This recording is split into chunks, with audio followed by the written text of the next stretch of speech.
Hello guys, आज की इस वीडियो में हम सामान्य ज्ञान के टॉप 60 प्रश्नों को देखेंगे जो कि हाल फिलहाल एग्जाम के लिए मोस्ट इंपॉर्टेंट है। तो वीडियो काफी महत्वपूर्ण है, ध्यान से देखिएगा। चलिए शुरू करते हैं। तो इस वीडियो का पहला प्रश्न है, गरीबी हटाओ नारा किस योजना से जुड़ा था? तो देखिए, गरीबी हटाओ नारा किस योजना से जुड़ा था? सही उत्तर होगा ऑप्शन नंबर बी, पंचवर्षीय योजना से। गरीबी हटाओ नारा पंचवर्षीय योजना से जुड़ा था, यानी कि बी ऑप्शन आपका सही जवाब होगा। चलिए नेक्स्ट क्वेश्चन, क्वेश्चन नंबर दूसरा है, योजना आयोग के पहले अध्यक्ष कौन थे? तो देखिए, योजना आयोग के पहले अध्यक्ष कौन थे? सही उत्तर होगा ऑप्शन नंबर ए, जवाहरलाल नेहरू, जो कि योजना आयोग के पहले अध्यक्ष थे, यानी कि ए ऑप्शन आपका सही जवाब होगा। चलिए अगला प्रश्न है, क्वेश्चन नंबर 3, सत्य के प्रयोग किसकी आत्मकथा है? तो देखिए, सत्य के प्रयोग किसकी आत्मकथा है? सही उत्तर होगा option number B, Mahatma Gandhi का, यानी कि बी ऑप्शन आपका सही जवाब होगा। चलिए आगे बढ़ते हैं, क्वेश्चन नंबर 4 है, भारत का पहला गवर्नर जनरल कौन था? तो देखिए, भारत का पहला गवर्नर जनरल कौन था? सही जवाब होगा option number D, Lord Mountbatten, जो कि भारत का पहला गवर्नर जनरल था, यानी कि डी ऑप्शन आपका सही जवाब होगा। चलिए अगला प्रश्न है, क्वेश्चन नंबर 5, भारत में सबसे लंबा समुद्री तट किस राज्य में है? तो देखिए, भारत में सबसे लंबा समुद्री तट किस राज्य में है? सही उत्तर होगा ऑप्शन नंबर सी, गुजरात राज्य में, यानी कि सी ऑप्शन आपका सही जवाब होगा। चलिए अगला प्रश्न है, क्वेश्चन नंबर 6, भारत के वर्तमान राष्ट्रपति कौन है? तो देखिए, भारत के वर्तमान राष्ट्रपति कौन है? सही उत्तर होगा option number A, Droupadi Murmu, जो कि भारत के वर्तमान राष्ट्रपति हैं, यानी कि ए ऑप्शन आपका सही जवाब होगा। चलिए आगे बढ़ते हैं, क्वेश्चन नंबर 7 है, टेलीफोन का आविष्कार किसने किया? दोस्तों, टेलीफोन का आविष्कार सबसे पहले किसने किया था? सही उत्तर होगा option number B, Graham Bell ने, यानी कि बी ऑप्शन आपका सही जवाब होगा। चलिए अगला प्रश्न है, क्वेश्चन नंबर 8, नालंदा विश्वविद्यालय की स्थापना किसने की थी? तो देखिए, नालंदा विश्वविद्यालय की स्थापना किसने की थी? सही उत्तर होगा ऑप्शन नंबर ए, कुमार गुप्त ने। नालंदा विश्वविद्यालय की जो स्थापना है कुमार गुप्त ने किया था, यानी कि ए ऑप्शन आपका सही जवाब होगा। चलिए अगला प्रश्न है, क्वेश्चन नंबर 9, कौन सा विटामिन सूर्य के प्रकाश से प्राप्त होता है? तो देखिए, कौन सा विटामिन सूर्य के प्रकाश से प्राप्त होता है? सही उत्तर होगा option number D, vitamin D, जो कि सूर्य के प्रकाश से प्राप्त होता है, यानी कि डी ऑप्शन आपका सही जवाब होगा। चलिए अगला प्रश्न है, क्वेश्चन नंबर 10, संसद का सत्र बुलाने का अधिकार किसके पास होता है? दोस्तों, संसद का सत्र बुलाने का अधिकार किसके पास होता है? सही उत्तर होगा ऑप्शन नंबर सी, राष्ट्रपति के पास, यानी कि सी ऑप्शन आपका सही जवाब होगा। चलिए नेक्स्ट क्वेश्चन, क्वेश्चन नंबर 11 है, किस अनुच्छेद के तहत मौलिक अधिकार संविधान में जोड़े गए थे? तो देखिए, किस अनुच्छेद के तहत मौलिक अधिकार संविधान में जोड़े गए थे? सही उत्तर होगा ऑप्शन नंबर ए, अनुच्छेद 12 से 35 के तहत, यानी कि ए ऑप्शन आपका सही जवाब होगा। नेक्स्ट क्वेश्चन, क्वेश्चन नंबर 12 है, राष्ट्रीय मतदाता दिवस कब मनाया जाता है? तो देखिए, राष्ट्रीय मतदाता दिवस कब मनाया जाता है? सही उत्तर होगा ऑप्शन नंबर बी, 25 जनवरी को, यानी कि बी ऑप्शन आपका सही जवाब होगा। चलिए आगे बढ़ते हैं, क्वेश्चन नंबर 13 है, हर्षचरित नामक पुस्तक किसने लिखा था? तो देखिए, हर्षचरित नामक पुस्तक किसने लिखा था? सही उत्तर होगा ऑप्शन नंबर ए, बाण भट्ट ने। हर्षचरित नामक पुस्तक बाण भट्ट ने लिखा था, यानी कि ए ऑप्शन आपका सही जवाब होगा। चलिए नेक्स्ट क्वेश्चन, क्वेश्चन नंबर 14 है, हिंदी दिवस कब मनाया जाता है? तो देखिए, हिंदी दिवस कब मनाया जाता है? सही उत्तर होगा ऑप्शन नंबर डी, 14 सितंबर को, यानी कि डी ऑप्शन आपका सही जवाब होगा। चलिए आगे बढ़ते हैं, क्वेश्चन नंबर 15 है, किस अनुच्छेद के तहत राष्ट्रपति को आपातकाल लगाने का अधिकार है? तो देखिए दोस्तों, किस अनुच्छेद के तहत राष्ट्रपति को आपातकाल लगाने का अधिकार है? अनुच्छेद 352, 356, 360 या फिर सभी? तो सही उत्तर होगा ऑप्शन नंबर डी, उपरोक्त सभी, यानी कि डी ऑप्शन आपका सही जवाब होगा। चलिए नेक्स्ट क्वेश्चन, क्वेश्चन नंबर 16 है, अर्थशास्त्र का पिता किसे कहा जाता है? दोस्तों, अर्थशास्त्र का पिता किसे कहा जाता है? सही उत्तर होगा option number C, Adam Smith को, यानी कि सी ऑप्शन आपका सही जवाब होगा।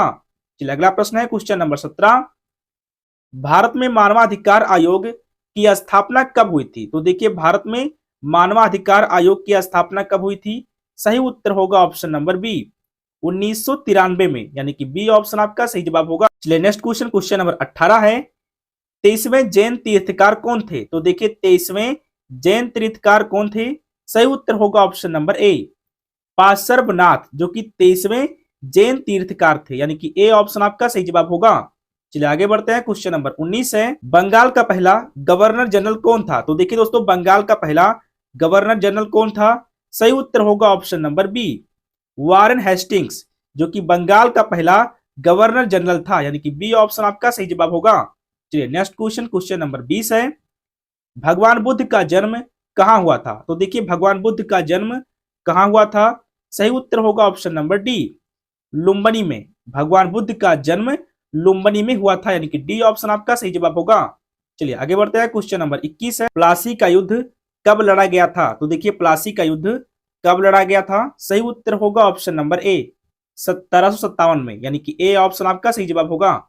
चलिए अगला प्रश्न है क्वेश्चन नंबर 22, भारत छोड़ो आंदोलन कब शुरू हुआ था? तो देखिए भारत छोड़ो आंदोलन कब शुरू हुआ था? सही उत्तर होगा ऑप्शन नंबर बी, 1942 में, यानी कि बी ऑप्शन आपका सही जवाब होगा। चलिए नेक्स्ट क्वेश्चन, क्वेश्चन नंबर 22 है, भूकंप की तीव्रता मापने वाले यंत्र को क्या कहते हैं? तो देखिए भूकंप की तीव्रता मापने वाले यंत्र को क्या कहते हैं? सही उत्तर होगा ऑप्शन नंबर सी, सिस्मोग्राफ, यानी कि सी ऑप्शन आपका सही जवाब होगा। चलिए नेक्स्ट क्वेश्चन, क्वेश्चन नंबर 24 है, पंजाबी भाषा की लिपि कौन सी है? तो देखिए दोस्तों, पंजाबी भाषा की लिपि कौन सी है? सही उत्तर होगा ऑप्शन नंबर डी, गुरुमुखी, यानी कि डी ऑप्शन आपका सही जवाब होगा। चलिए आगे बढ़ते हैं। क्वेश्चन नंबर 25 है, बिहू किस राज्य का प्रसिद्ध त्योहार है? तो देखिए बिहू किस राज्य का प्रसिद्ध त्योहार है? सही उत्तर होगा ऑप्शन नंबर ए, असम राज्य का। दोस्तों सारे क्वेश्चन काफी इंपॉर्टेंट हैं, इसलिए वीडियो को ध्यान से देखिएगा। चलिए नेक्स्ट क्वेश्चन है क्वेश्चन नंबर 26, चंद्रयान 3 मिशन किस संगठन ने लॉन्च किया था? तो देखिए चंद्रयान 3 मिशन किस संगठन ने लॉन्च किया था? सही उत्तर होगा ऑप्शन नंबर सी, इसरो ने। और दोस्तों इसरो की जो स्थापना है ये 1969 में हुई थी, ये भी आपको ध्यान रखना है, यानी कि सी ऑप्शन आपका सही जवाब होगा। चलिए आगे बढ़ते हैं। क्वेश्चन नंबर 27 है, भारत का पहला उपग्रह कौन सा था? तो देखिए भारत का पहला उपग्रह कौन सा था? सही उत्तर होगा ऑप्शन नंबर बी, आर्यभट्ट, यानी कि बी ऑप्शन आपका सही जवाब होगा।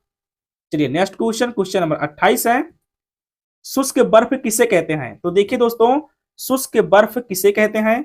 सही उत्तर होगा ऑप्शन नंबर ए, ठोस कार्बन डाइऑक्साइड को शुष्क बर्फ कहते हैं, यानी कि ए ऑप्शन आपका सही जवाब होगा।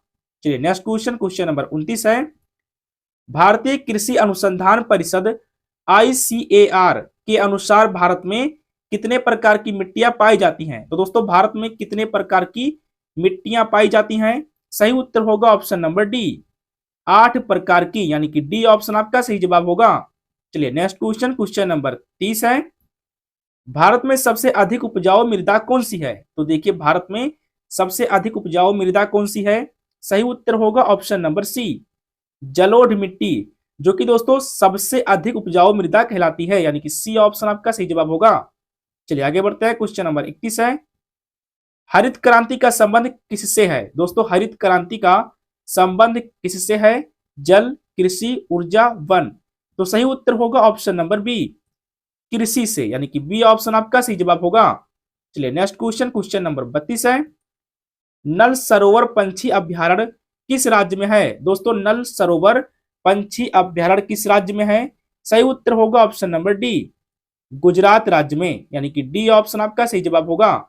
चलिए नेक्स्ट क्वेश्चन, क्वेश्चन नंबर 33 है, मॉन्टेस्क्यू का सिद्धांत किस नाम से जुड़ा है? दोस्तों मॉन्टेस्क्यू का सिद्धांत किस नाम से जुड़ा है? सही उत्तर होगा ऑप्शन नंबर सी, शक्ति के विभाजन का सिद्धांत से, यानी कि सी ऑप्शन आपका सही जवाब होगा।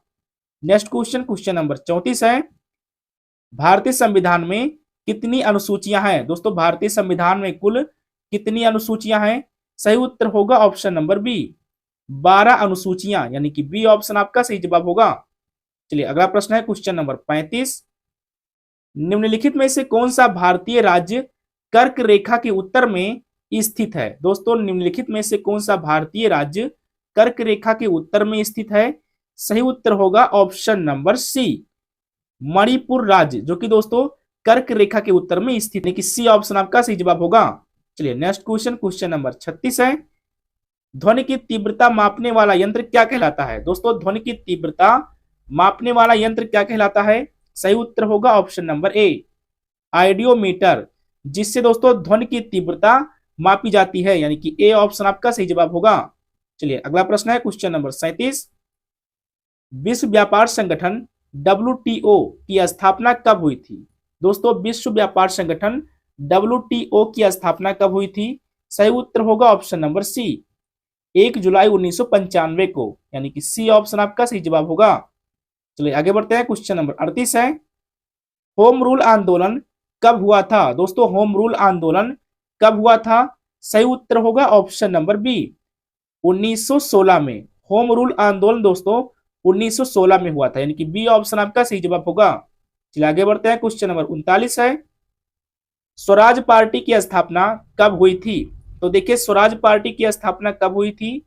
सही उत्तर होगा ऑप्शन नंबर ए, 1 जनवरी 1923 को, यानी कि ए ऑप्शन आपका सही जवाब होगा।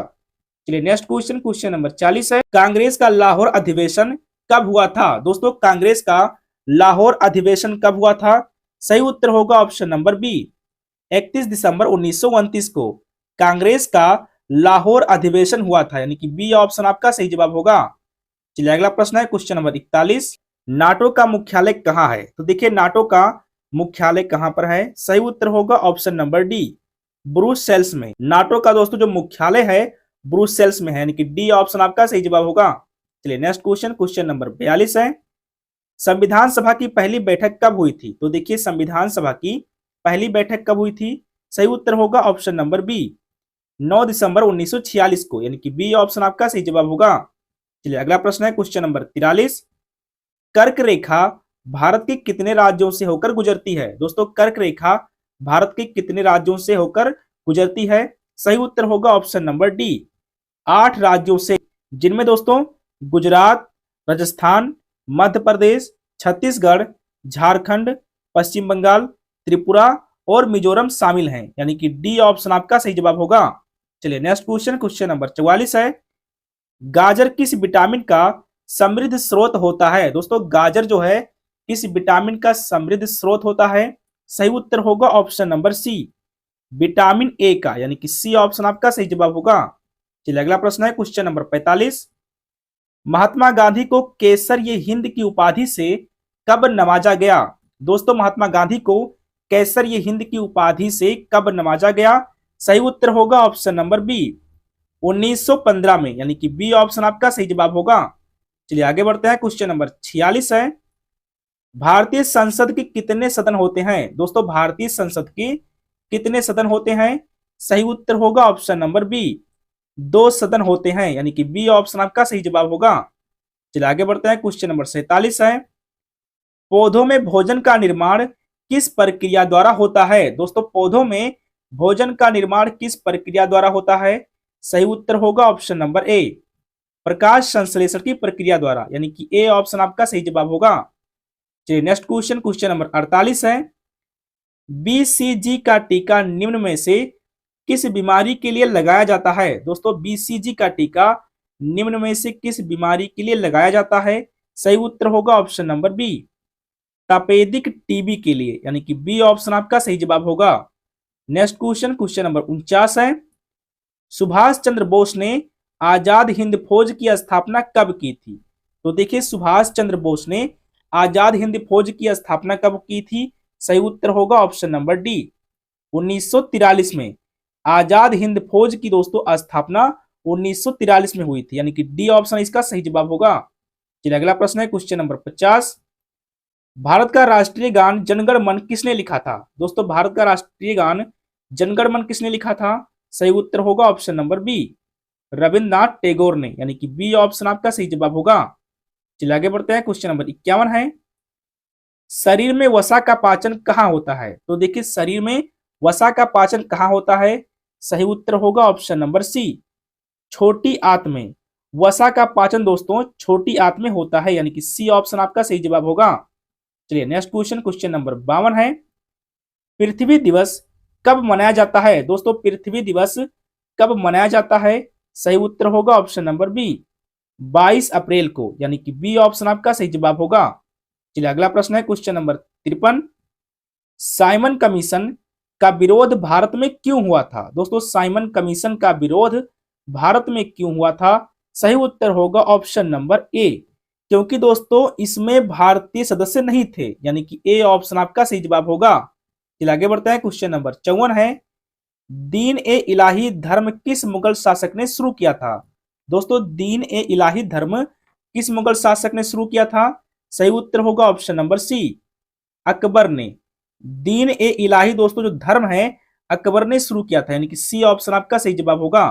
चलिए अगला प्रश्न है क्वेश्चन नंबर 55, भारत की पहली महिला आईपीएस अधिकारी कौन थी? दोस्तों भारत की पहली महिला आईपीएस अधिकारी कौन थी? सही उत्तर होगा option number B, Kiran Bedi, यानी कि बी ऑप्शन आपका सही जवाब होगा। चलिए अगला प्रश्न है क्वेश्चन नंबर 56, द्रोणाचार्य पुरस्कार किस क्षेत्र से संबंधित है? दोस्तों द्रोणाचार्य पुरस्कार किस क्षेत्र से संबंधित है? सही उत्तर होगा ऑप्शन नंबर सी, खेल क्षेत्र से। द्रोणाचार्य पुरस्कार दोस्तों खेल क्षेत्र से संबंधित है, यानी कि सी ऑप्शन आपका सही जवाब होगा। चलिए नेक्स्ट क्वेश्चन, क्वेश्चन नंबर 57 है, स्टेथोस्कोप का आविष्कार किसने किया था? दोस्तों स्टेथोस्कोप का आविष्कार किसने किया था? सही उत्तर होगा option number D, Rene Laennec ने, यानी कि डी ऑप्शन आपका सही जवाब होगा। चलिए अगला प्रश्न है क्वेश्चन नंबर 58, जब किसी वस्तु को पृथ्वी से चंद्रमा पर ले जाया जाता है तो उसके भार में क्या परिवर्तन होता है? दोस्तों जब भी किसी वस्तु को पृथ्वी से चंद्रमा पर ले जाएंगे तो उसके भार में क्या परिवर्तन होगा? तो इसका सही उत्तर होगा ऑप्शन नंबर ए, भार घटेगा, द्रव्यमान में कोई परिवर्तन नहीं होगा, यानी कि ए ऑप्शन आपका सही जवाब होगा। चलिए नेक्स्ट क्वेश्चन, क्वेश्चन नंबर 59 है, सौरमंडल का सबसे गर्म ग्रह कौन सा है? तो देखिए सौरमंडल का सबसे गर्म ग्रह कौन सा है? सही जवाब होगा ऑप्शन नंबर बी, शुक्र ग्रह, जो कि दोस्तों सौरमंडल का सबसे गर्म ग्रह होता है, यानी कि बी ऑप्शन आपका सही जवाब होगा। चलिए नेक्स्ट क्वेश्चन और लास्ट क्वेश्चन है, मुद्रा राक्षस नाटक किसने लिखा था? दोस्तों मुद्रा राक्षस नाटक किसने लिखा था? सही उत्तर होगा option number C, Vishakha Datta ने, यानी कि सी ऑप्शन आपका सही जवाब होगा। तो ये था दोस्तों 60 बेहद महत्वपूर्ण सामान्य ज्ञान के प्रश्न, जिसमें से कितने प्रश्नों के उत्तर दोस्तों आपने स्वयं किए हैं कमेंट में दोस्तों हमें जरूर बताएं, और अगर आप चैनल पर नए हैं तो चैनल को सब्सक्राइब जरूर